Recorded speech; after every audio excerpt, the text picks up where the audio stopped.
This is the retrograde reading for the zodiac sign of Taurus. This is also the new moon in Leo reading for the zodiac sign of Taurus. Taurus, what is it that you need to revisit, revise, and what is calling your attention and awareness over the next 6 months? Where can you heal? Where can you thrive?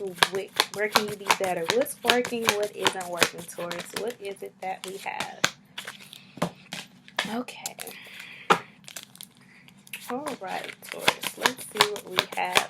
We're going to start with the retrograde season reading, and then we are going to go from there, and then we are going to do the new moon in Leo portion of your readings and see what the angels, ancestors, and guides want you to know regarding the new moon in Leo, how you can best create with that energy, and how you can maximize it to your fullest potential. Okay. So, what we have is Vesta, which Vesta is the high priestess in the astrology deck. She is the goddess that rules over like your home life and your sacred spirituality. We have the zodiac sign of Aries, which is a fire energy, and it reads like impulsion and moving fast. And we have the 12th house, which is your subconscious and things that like keep you up at night, and that this is where you yield to a higher power. And we have Mother Earth, which is also upside down. So combined, what this reading is telling me is that you are being called to act from a higher purpose. Tap into your spiritual awareness. You are far more spiritual than you have been behaving as lately. There may be parts of yourself that you have been shy about tapping into. It's like you've reached a spiritual plateau and you're only allowing yourself but to go so far, but you hear the call, but also in Taurian nature, you're moving at a slower pace. So you are heeding these warnings and you are headed in the right direction, but put a little prep in your step, Taurus. This is not one of the times to be moving a little bit slower in terms of your spiritual work. This is calling for you to move much faster. This is calling for you to listen to your angels, listen to your guides. Anytime you come in contact with some information that you're not sure about or that you're iffy on, just pray like, Lord, if it's not for me, keep it from me. Like, lean into not your own understanding, and seek the will of God and not your own will, and yield your free will to the will of God, and trust that what you're meant to know you will, and what's for you is for you. And just going from there.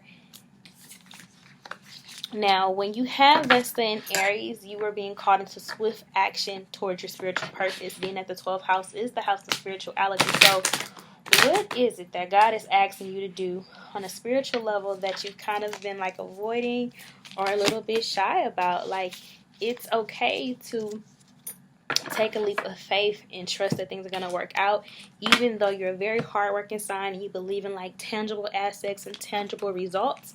The things that you actually want to have right now, they're going to require you to be a bit more grounded and to be a bit more spiritual in order to manifest them. You're very close to manifesting these very things that you want, but you're going to have to take a more earthly approach, which you are an earth sign, so that's not very hard to do. But when I say earthly, I mean like spend time grounding, which is when you walk barefoot in nature, like a park or something like that. Or in your backyard, the grass, but spend some time like earthing, becoming one with the earth. Spend time in meditation, spend time around trees, spend time around the ocean. Do something that helps Mother Earth, whether this is picking up trash or recycling. This will bring you closer to what you're trying to accomplish, believe it or not, because Earth is such a rich and planet with a lot of material things and resources and gold and crystals and all kind of things. Oil, at our riches, we have to do right by earth. Like, if we are not cherishing the earth but we want all these things, it will be a waste of time, because where are we going to live to enjoy them, right? So spend some time in nature. It will help bring you clarity about what you're trying to manifest. And I'm just saying for you to eat a lot of more healthier foods. And I know like healthy and Taurus in the same sentence is like a cuss word, right? I'm not telling you to give up all of your favorite foods or guilty pleasures. I'm just saying there has to be a balance so that you can think clear, your intuition will be more stronger, and that you can be strong in your body to actually obtain the wealth and the lifestyle that it is that you desire, so that you're thinking clear and that you feel good enough in your body to enjoy it. So that is the retrograde reading for Taurus over the next 6 months, and which you should be focused on and why. Now we're going to get into your tarot portion of your reading, and we have 9 of Discs, which in classic tarot is 9 of Pentacles. Then we also have Lady, which is the Empress card in traditional tarot, and this is considered the Empress card. So Taurus, you got money. Now, not that I'm surprised. Taurus is one of the most hardworking signs in the zodiac, and it's also considered the sign of wealth. For crying out loud, you're ruled by Venus, so you are not shy to the bag. You are not shy to money. So money is kind of like your thing, and Tauruses pursue money like relentlessly, and money comes to them because they put in the work and they're patient enough to access and be reciprocal.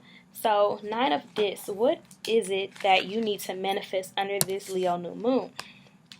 Okay, this is very interesting. I do see in the book, because I'm learning tarot, I know oracle cards backwards and forwards, but I'm new to tarot. I do see give something to the earth, which I already mentioned because you had this Mother Earth card upside down. So this is coming up 2 times for you to be being one with the earth and taking care of the earth, which as an earth sign, you have affinity for earth anyway. So there's success and abundance coming to you. New opportunities that will allow you to be successful in your business and in your life purpose if you take this leap of faith, and if you align your faith with your hard work. It is okay that you're working hard, but what you're trying to manifest requires more faith. It requires more spiritual work, spiritual practices, more prayer, more repetition, more meditation, creating an altar, leaving offerings. These are things that will be required to get you to the next step of where you're trying to be. Grow and tend a garden. So if you don't already have a garden, it's time to start a garden. So that's another way of giving back to the earth and becoming one with the soil, is by tending to the soil. And this allows you to also see metaphorically that the grass is not always greener on the other side. Also, go back to school. This card is calling for you to go back to school. There will be opportunities that will be very financially rewarding and that will help you with your own business if you go back to school. So school is also in the cards for you. And also, look at the bigger picture. Taurus rules the throat. So a lot of the time when Taurus gets irritated about stuff, they can use their tongue for bad, when really it needs to be used for good. Because you manifest the way that you do, you have to be very mindful and very careful about what you give your time and your energy to, and the things that come out your mouth, because you manifest very easily. You can either create with your tongue, or you can destroy things. So it's just about what you choose to do with it. So we're going to talk about this Lady card, which is also the Empress in traditional tarot. Enjoy growth and reap rewards. Reap what you have sown, enjoy the fruits of your labor, grow and expand in all areas of your life. The lady known as the Empress in traditional tarot is a representation of the goddess in her most fertile form. Now, when I say fertile, don't think a baby. You can birth anything when you're fertile. You could be birthing your purpose, you can be birthing your mission, you can be birthing your vision. And this isn't just for women. As a man, if you align yourself with the right woman, you can birth your purpose and your vision as well. She's abundant, bountiful, and a creative being. She is closely connected to nature because it is her child. So there's that nature card again. Tap into nature, towards you are earth signs, and there are riches for you when you understand the principle of how nature works and when you connect to nature. She represents maternal energy and has more than enough love to give all those who need nurturing. Yet she's a representation of the goddess of Venus too, which Taurus is ruled by Venus. So this is also Oshun's energy for those of us who do an African traditional religion or African traditional spirituality. This is the energy of Oshun, which Oshun is associated with Taurus, and she rules Taurus energy. Yearns for a rich relationship with her counterpart and is a part of nature and enjoying nature. Fertility, growth, and abundance are imminent when the lady arrives in your life. All the seeds you have planted are coming to life. And that's it, Taurus. Let's watch them sprout, and let's watch them blossom, let's watch them bloom, and tend to them.